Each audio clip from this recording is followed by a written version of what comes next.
Greetings, brothers and sisters. This is Thursday's video update for the Village Church of Barrington. Here's the news that's trending. Throughout this crisis, I've been repeatedly blessed by the generosity of our congregation. Rather than hoarding, you've responded by giving.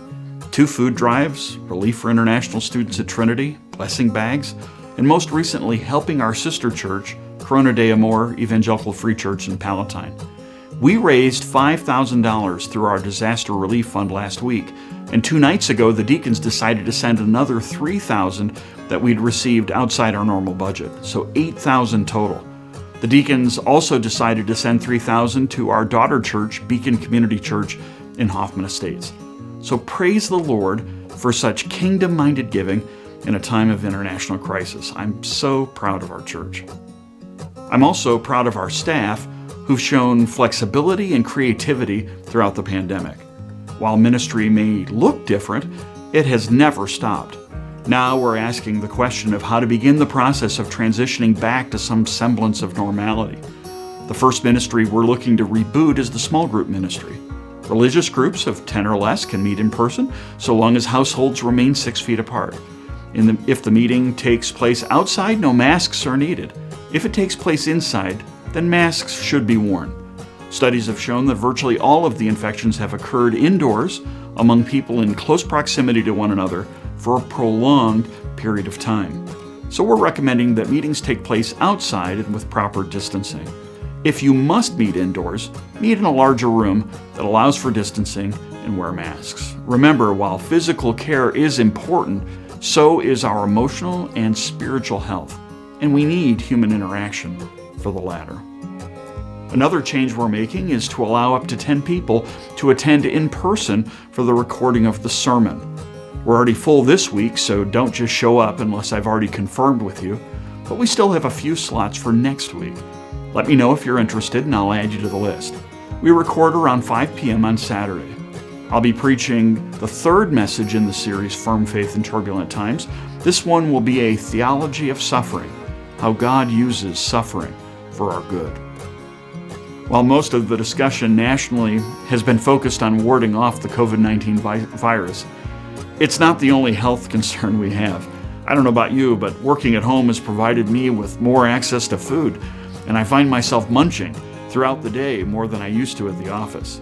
You've heard about the freshman 15, the extra weight that college freshmen tend to put on that first year. Well, I'm in danger of putting on the COVID-19. Maybe you are too. This is a good reminder that we need more physical exercise, not less. With the warmer weather, Helen and I have been trying to walk 3 to 5 miles every day. Not only is it good for our body, it's good for our soul as well. So if you're not already doing so, I would encourage you to get that body moving.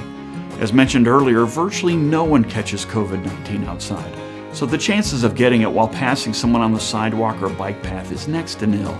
Bottom line, get outside and get moving.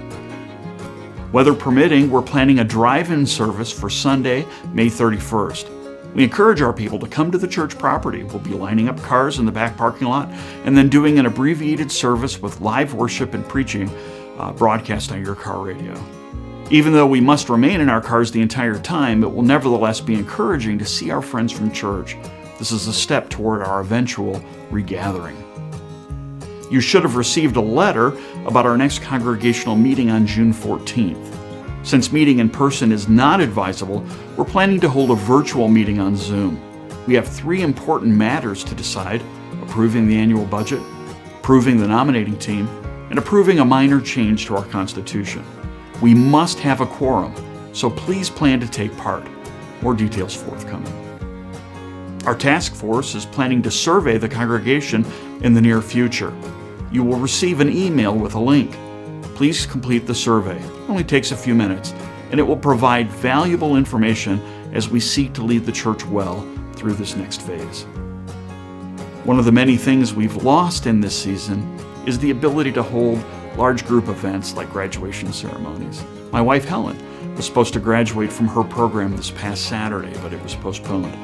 I know we have many other new graduates in our congregation, whether from high school, college, or grad school.